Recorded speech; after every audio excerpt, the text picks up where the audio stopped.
এখন অনেক উত্তেজিত হয়ে ওয়াশিংটনে বসে কেউ কেউ পানি দিচ্ছেন তো ভিডিওতে। আন্তর্জাতিক আইন বলে যে কমান্ডিং রেসপন্সিবিলিটির জন্য শেখ হাসিনার বিচার হওয়ার যথেষ্ট কারণ আছে। আপনার কাছে মনে হবে যে আমি বলছি তো বাংলায়, ইন্টারন্যাশনাল ক্রাইসিস গ্রুপের যিনি এগুলি দেখেন তিনিও বলেছেন। আমাদের সাথে যুক্ত হয়েছেন প্রফেসর আলী রিয়াজ। প্রফেসর আলী রিয়াজ, আপনাকে অভিনন্দন জানাচ্ছি। আমরা যেটা একটু আগে আলোচনা করছিলাম যে আপনার আয়নাগরের কথা, এবং এটা পড়ার পরে এবং কালকে একজন পুলিশ কর্মকর্তা যিনি বর্ণনা দিচ্ছিলেন যে কিভাবে কাকে মানুষকে অত্যাচার করা হতো, নির্যাতন করা হতো, মানুষকে ফেলে দেওয়া হতো সাগরের মধ্যে, ইলিয়াস আলীর কথা উনি বলেছেন।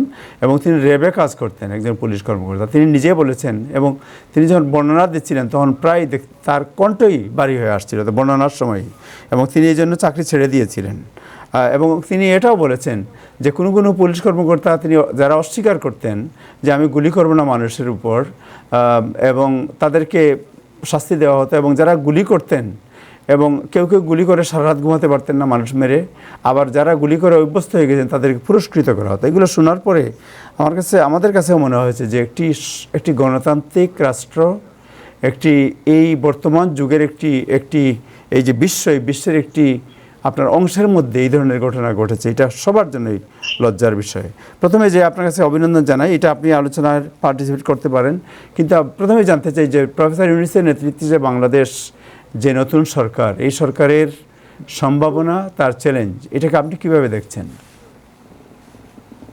ধন্যবাদ। তাই সম্ভাবনার জায়গাটাই আগে বলি। তার কারণ হচ্ছে যে সম্ভাবনার সবচেয়ে বড় শক্তিটা হচ্ছে যে একটা সরকার প্রতিষ্ঠিত হয়েছে, যে সরকারের নেতৃত্ব দিচ্ছেন আন্তর্জাতিকভাবে যিনি স্বীকৃত এবং সকলের শ্রদ্ধার জায়গায় আছেন। সম্ভাবনার জায়গাটা এই জায়গায় যে মানুষ আসলে এইরকম একটা পরিস্থিতি থেকে মুক্তি চাচ্ছিলেন। তারা চাচ্ছিলেন যেন একটা মানে যোগ্য প্রতিনিধি, সমাজের বিভিন্ন শ্রেণীর প্রতিনিধিদের নিয়ে একটা সরকার গঠিত হয়, যারা আমাদেরকে বাংলাদেশকে সামনের দিকে নিয়ে যেতে পারবে। চ্যালেঞ্জগুলোর তো সবচেয়ে বড় চ্যালেঞ্জ, একটা সাময়িক চ্যালেঞ্জ আছে। সাময়িক চ্যালেঞ্জটা আমরা দেখতে পাচ্ছি, সেটা হচ্ছে আইন শৃঙ্খলা পরিস্থিতির উন্নতি ঘটানো, তাই তো? কারণ হচ্ছে গত কিছুদিন যাবতই যেটা আমরা দেখতে পাই, 5 তারিখ থেকেই বেশ কিছু লুটপাটের ঘটনা ঘটেছে, অগ্নিসংযোগের ঘটনা ঘটেছে, পাশাপাশি সংখ্যালঘু সম্প্রদায়ের উপর হামলা হয়েছে। এগুলো খুবই উদ্বেগজনক। তবে এই ধরনের পরিস্থিতিতে যেটা হয় সেটা হচ্ছে যে বিভিন্ন কারণেই সংগঠিত হয়। 1 নম্বর ঘটনা যেটা হচ্ছে দীর্ঘদিন যাবৎ মানুষের মধ্যে যে ক্ষোভ তৈরি হয়েছিল, সেই ক্ষোভের কতগুলি সিম্বল তৈরি হয়ে গিয়েছিল আর কি। এগুলিকে সিম্বল হিসেবে তারা অ্যাটাক করেছে। ঠিক হয়নি, কিন্তু বোঝার অর্থে বুঝতে হবে আমাদের যে কেন লোকে এরকম করতে হচ্ছে। এইটা একটা। দ্বিতীয় যেটা, সেটা হচ্ছে যে ঘটনাগুলো ঘটে, তাতে কিছু কিছু লোক সুযোগ গ্রহণ করে। মানে যে রকম ক্যাওয়াটিক সিচুয়েশন হলে দেখবেন কিছু লোক সুযোগ গ্রহণ করে। এরকম একটা বড় পরিবর্তনের সময় একটা ক্যাওয়াটিক সিচুয়েশন হয়েছে, কিছু লোক সুযোগ গ্রহণ করেছে। আর তৃতীয় যেটা, এসব হামলার ক্ষেত্রে গত সরকারের সঙ্গে সংশ্লিষ্ট ব্যক্তি যাদের হাতে অস্ত্র টস্ত্র তুলে দেওয়া হয়েছিল, তারাও এগুলো ব্যবহার করছেন এক ধরনের অস্থিতিশীলতা তৈরি করার জন্য, যাতে করে দেশের বাইরে মনে হয়। এবং এটা ভারতীয় গণমাধ্যমগুলো অনুসরণ করলে বুঝতে পারবেন যে কিভাবে এক ধরনের প্রচারণা হচ্ছে। অতিরঞ্জনেরও একটা মাত্রা থাকে, সেটাও জানিয়ে দিচ্ছে ভারতীয় গণমাধ্যমগুলো। তো এই সমস্ত, এটা হচ্ছে সাময়িক চ্যালেঞ্জ, এই মুহূর্তে চ্যালেঞ্জ। কিন্তু আমি যেটা সবচেয়ে বড় চ্যালেঞ্জ বলে মনে করি সেটা কি জানেন? সেটা হচ্ছে সবচেয়ে বড় চ্যালেঞ্জ আগামী কিছুদিনের মধ্যে, সম্ভব হলে কালকে, নাহলে পরশু, নাহলে তারপর দিন, এই সরকারকে বলতে হবে যে তারা কি করতে চাও। এখন এখানে দুইটা আকাঙ্ক্ষা আছে, বুঝতে পেরেছেন? জি। একটা আকাঙ্ক্ষা কি? একটা আকাঙ্ক্ষা হচ্ছে প্রচলিত রাজনৈতিক দলগুলোর আকাঙ্ক্ষা। প্রচলিত রাজনৈতিক দলগুলোর আকাঙ্ক্ষা হচ্ছে 90 দিনের মধ্যে নির্বাচন দিয়ে দেন, আমরা ইলেকশন করে সেটা পার্লামেন্ট বানাই, তারপর আমরা দেশ চালাবো। এটা হচ্ছে প্রচলিত। এটা বিএনপির ইসে, মানে আওয়ামী লীগ এখনো এটা বলতে পারছে না, বা বলবে, কালকে বলবে, আগামীকাল বলবে, পরশুদিন বলবে, অন্য দলও বলবে, তারাও ভাববে যে এটা একটা আকাঙ্ক্ষা। আরেকটা আকাঙ্ক্ষা, একটা বড় আকাঙ্ক্ষা, যেটা ছাত্ররা বলেছিল বা এখনো বলছে, সেটা কি আকাঙ্ক্ষা?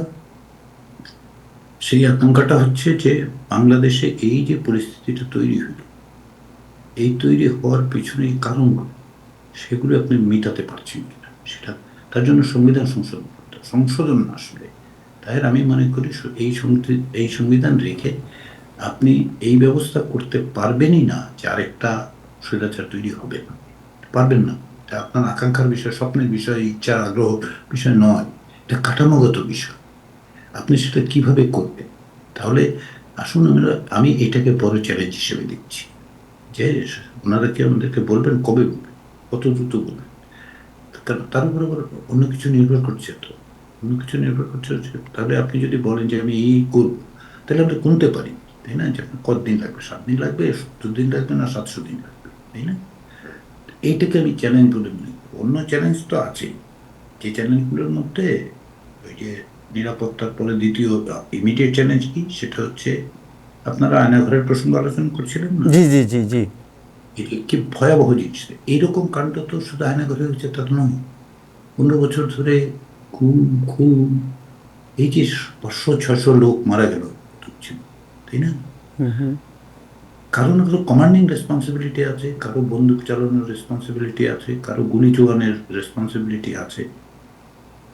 এই বিচারগুলো হতে হবে না, বিচারগুলো হতে হবে, না হলে আপনি আগানো যাবে কিভাবে করবে সরকার, কত দ্রুত করবে, কি ক্রাইটেরিয়া বেসিসে করবে? তারপরে ধরেন পুলিশের ব্যবস্থাটা ধ্বংস করে দেওয়া হয়েছে, প্রশাসনের মানে কোথায় নাই লোকজন, দলীয়করণ বললে তো একটা কম বলা হয়। তো এইগুলো হচ্ছে চ্যালেঞ্জ, আমার কাছে বড় চ্যালেঞ্জ মনে হচ্ছে, এটা আমি বললাম। জি। আসুন আমরা এত বড় গণঅভ্যুত্থানের মধ্যে দিয়ে যে সরকার, সে সরকার আমাদের বলুক তারা কি করতে চান। Thank you so much, thank you professor Ali Riaz.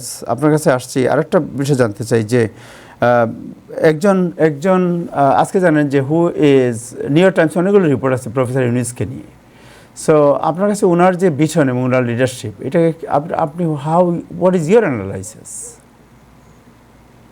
Professor ইউনূসের নেতৃত্ব সম্পর্কে বলছেন কি? জি জি জি জি, রাইট রাইট। আচ্ছা, অধ্যাপক ইউনূসের নেতৃত্বের বিষয়টাকে দেখতে হবে একটা ভিন্ন সময়ে ভিন্ন ধরনের নেতৃত্ব। হুম হুম। অধ্যাপক ইউনূসের কি প্রশাসন চালানোর কোন রকম অভিজ্ঞতা আছে? মোটেই, তাই না? একদমই নেই। তো উনি তো আসলে সিভিল সার্ভিস বলতে যা বোঝায় সেটা কখনোই হ্যান্ডেল করেন। উনি প্রাইভেট সেক্টর থেকে এসছেন নিজের মতো করে, তাও প্রাইভেট সেক্টরের যে বাণিজ্যিক দৃষ্টিভঙ্গি সেটা দিয়েও পরিচালিত হয়নি। ফলে আপনি যদি ওই ক্রাইটেরিয়া বিবেচনা, তাহলে অনেক দুর্বলতা খুঁজে পাবেন। জি। কিন্তু নেতৃত্বের আসল ঘটনাটা কি বলে, ইন্সপায়ার করা, ওগুলি তো কলা কৌশল, কাকে কোথায় বসাবে, কি করবে, ফাইল নাড়াচাড়া করবে কিনা, উনি কি ইন্সপায়ার করতে পারেন? পারে। এখন বাংলাদেশের দরকার একটা ইন্সপিরেশনাল লিডারশিপ। ত্রুটি বিচ্যুতি হবে হবে, তাতে কি, কিন্তু যদি ইন্সপিরেশনটা থাকে, পারবো আমরা, করবো আমরা, জি। তাহলে এই নেতৃত্ব তিনি দিতে পারেন। এটা আমার কাছে মনে হচ্ছে যে সবচেয়ে বড় সম্পর্ক। থ্যাংক ইউ আপনাকে। প্রফেসর জিয়াউদ্দিন আহমেদ, প্রফেসর জিয়াউদ্দিন আহমেদ, আপনি কি শুনতে পাচ্ছেন? হ্যাঁ, শুনতে পাচ্ছি। জি, আমরা মন দিয়ে শুনছিলাম ডক্টর আলী রিয়াজের কথাগুলো, তো সবসময় সুন্দর করে বলে লিখেন। বলো। জি, আপনি প্রফেসর আলী রিয়াজের বক্তব্য শুনেছেন এবং সবচেয়ে বেশি আলোচিত হচ্ছে আয়নাগরের কথা। What do you think? আপনি তো ছাত্র আন্দোলন করেছেন, 71-এ মুক্তিযুদ্ধ করেছেন, আপনি মুক্তিযোদ্ধা। এই মুক্তিযুদ্ধের গণতন্ত্রের একটি দেশে এই ধরনের টর্চার সেল আবিষ্কার এবং ভয়াবহ বর্ণনা, এটাকে আপনি কিভাবে দেখছেন? এটা তো ভাষায় বর্ণনা করার কিছু নাই, এটা আমাদের লজ্জার একটা স্থান। আমাদের দেশে এত বছর, 15 বছর ধরে এইভাবে মানুষকে রাখা, এটা এটা এটা বর্ণনার কিছু নাই। এটা কেন হয়েছিল তদন্ত করা দরকার। কেন এটা এতদিন রাখা হয়েছিল, কোন কোন সামরিক অফিসার ডিজিএফআই এটাকে কন্টিনিউ করেছে, এগুলো প্রত্যেকের কিন্তু বিচার হতে হবে। আজকে বাংলাদেশে যে পর্যায়ে আমরা এসেছি, যে কোনো রাজনৈতিক দল বা কোনো সামরিক বাহিনী ক্ষমতায় আসে নাই, এনেছে ছাত্ররা। সবচেয়ে বেশি মারা গিয়েছে তারা, জি। তারা এখনো ইনোসেন্ট। তারা এখনো দাবি যদি করে যে আমরা এগুলো দেখতে চাই, জানতে চাই, তখন কোনো বাধা আসবে না দলগতভাবে যে কেন এটা করতে হবে, আমার অমুকের ক্ষতি হবে। তো আমি মনে করি একটা বিরাট অপরচুনিটি রিয়াজ যেটা বললেন তারপরে, যে এদের মুখ দিয়ে যেসব কথা আসছে এগুলো কিন্তু এই যারা আর্মি বলো বা এখন যারা আমাদের কেয়ারটেক গভর্নমেন্টে আসছেন তাদের জন্য বড় সুবিধা। তারা বলতে বলতে পারবেন যে আমরা এদের যেটা চাচ্ছে সেটা আমরা বাস্তবায়ন করতে চাচ্ছি। তো আমি মনে করি এই অপরচুনিটি আমাদের হারাবার কোনো সুযোগই নাই। ছাত্রকে যতই আমরা মনে করি কমলমতি, তাদের যে চিন্তা ভাবনা, সবাই অবাক হয়ে গেছে তারা এত গভীরভাবে চিন্তা করতে শিখলো কোত্থেকে। আমরা হয়তো শিখেছিলাম ওই সময়, কিন্তু কেউ কথা শুনে নাই। কিন্তু এখন তাদের কথা শোনা দরকার, এবং এত বেশি কিছু বলার আছে।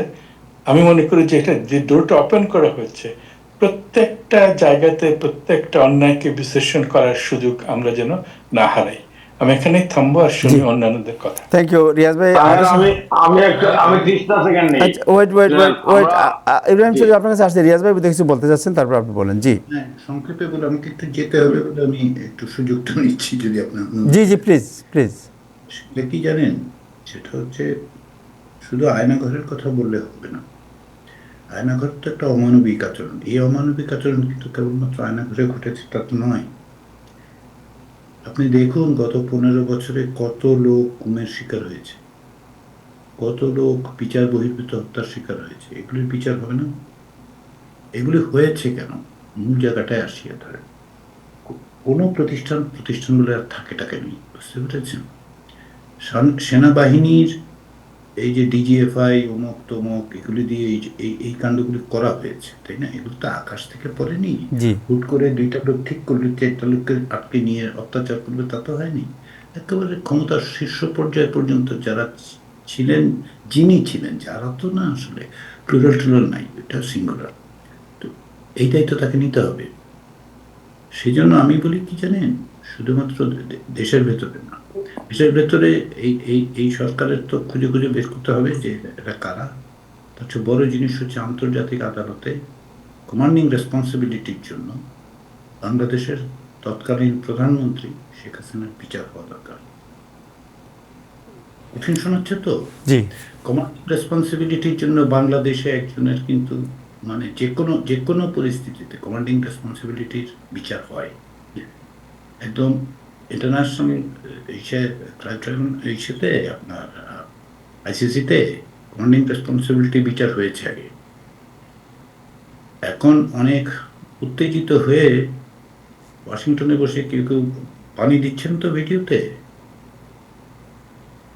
আন্তর্জাতিক আইন বলে যে কমান্ডিং রেসপন্সিবিলিটির জন্য শেখ হাসিনার বিচার হওয়ার যথেষ্ট কারণ আছে। আপনার কাছে মনে হবে যে আমি বলছি তো বাংলায়, ইন্টারন্যাশনাল ক্রাইসিস গ্রুপের যিনি এগুলি দেখেন তিনিও বলেছেন এই কথাটা। কারণ কি জানেন, এক হচ্ছে প্রতিষ্ঠানগুলো ভাঙা হয়েছে, বিকল্পহীন নেতৃত্ব, আমি ছাড়া আর কেউ নেই, এটা প্রতিষ্ঠা করতে গিয়ে ভাঙতে এই অত্যাচার নিপীড়নের এই জায়গায় গেছে। ফলে আয়নাঘর তো একটা ব্যাপার, খুবই অমানবিক। কিন্তু আয়নাঘর ছাড়াও যে বাচ্চা ধরে রাখে ফোন, বাপের মৃত্যুর মানে আর্তনাদ শুনে, বলে যাচ্ছি কেন, শিশু তার ফোনের মধ্যে বাপের মৃত্যুর আর্তনাদ শুনেছে দেশে, সেটাকে জাস্টিফাই করার জন্য উচ্চ পর্যায়ের লোকজন কথাবার্তা বলেছেন। তারা নিজেদের সন্তানের দিকে তাকান, এটাই হচ্ছে দুর্ভাগ্য। বাড়িতে ফিরে যান কিন্তু সন্তানের দিকে তাকান, বুঝতে পেরেছেন? গাড়ির বৈষয়িক সম্পত্তিতে তাদের অনেক আগ্রহ। নাহলে আপনি বলুন যে কি করে একরামের মারা যাওয়ার ঘটনার পরে ক্ষমতার শীর্ষ পর্যায় থেকে স্বরাষ্ট্রমন্ত্রী এটাকে যৌক্তিক বলে প্রমাণ করার চেষ্টা করেছিলেন। রাজি হবেন উনি যে তার সন্তান শুনবে তার মৃত্যুর আর্তনাদ? একটা ঘটনা নয়, একটা ঘটনা নয়। আয়নাঘর নিয়ে আমরা উদ্বিগ্ন, আয়নাঘরের জন্য দায়ীদের, কিন্তু কমান্ডিং রেসপন্সিবিলিটি যার থাকে তার কথা তুলুন। অন্যের উপর দিয়ে এটা অন্যদের ভাগ বাটোয়ারা করে দেওয়ার দরকার নেই। Thank you Ibrahim Chowdhury. জি। তাই আমি আলিরিয়াজ ভাই চলে যাবে, আমি শুনেন আমরা আলোচনা করবো। আমি শুধু একটা ছোট্ট ধন্যবাদ আলিরিয়াজকে জানাতে চাই। এই দীর্ঘ সময়ে তার লেখা, তার প্রকাশনা, তার স্পষ্ট বক্তব্য, তার একাডেমিক বিষয়গুলা, মানে তিনি কখনো পিছপা হন নাই। আমি মনে করি এখনো মানে এই এই কথাগুলো বা এখনো আন্তর্জাতিক মহল এবং বাংলাদেশের বুদ্ধা মহল মহলকে আলিরিয়াজ যে সার্ভিস দিচ্ছেন, আপনি ভালো থাকবেন, আমাদের সাথে থাকবেন। এবং যখনই আমরা বিভিন্নভাবে তাকে ডেকেছি, আমরা পেয়েছি, এবং এই কাজগুলো ইতিহাসের একটা অংশ হয়ে থাকবে। আমি শেষ কথাটা বলে ফেলি, আজকে অনেক গুরুত্বপূর্ণ লোকজন এখানে আলোচনায়। আমি শুধু বলতে চাই, আবু তাহের, আপনার ঘরে যে আসিয়া আপনার এই যে ইলিয়াস আলী বলে গেছিল আমাদের আমাদের ছোট ভাই, সে দল করতো, কোনদিন তার দল করি নাই। ইলিয়াস আলীর ছেলে যদি আজকে আপনারে বলে যে তাহের সাহেব আপনারা না, আপনাদের না চাচা নাকি আমি, আপনারা কি আমার আমার বাপের মরার পরে লিখতে পারছিলেন, লেখছেন, আপনি কি জবাব দিবেন? এই আয়না ঘরের কথা যে উঠছে, এই ইলিয়াস আলীর ছেলে, ইলিয়াস আলীর বউ এগুলো তো পারিবারিক মানুষ। এরা তো যদিও অন্য দল করে, বিএনপি করে, আওয়ামী লীগ করে, এটা বিষয় না। এরা আমাদের সাথে বড় হয়েছে। এদের এদের এদের কি জবাব দেবো আমরা? কি জবাব দিতে পারছি আমরা? আমাদের কি দুঃখ বোঝাচ্ছে না? অনেকগুলো আসবে এখন দীর্ঘস্থায়ী রিফর্মের জন্য যে সমস্ত লোক গেছে, তাদেরকে আমরা তাড়াহুড়া না করে এই সমস্ত সিস্টেম গুলো আলিরাজ ভাই যেভাবে বলছে, যদি না গড়ে তুলি, মানুষ সর্বদাই ভুল পথে যায়। এই যাওয়ার পথটা বন্ধ করতে হবে, আমি যেটা বুঝি। Thank you so much, thank you আপনাকে। আলী ভাই, কোনো এনি রেসপন্স? যেতে হবে ভাই, আপনার অনুমতি দিলে আমি যাই। Thank you so much, thank you আপনাকে।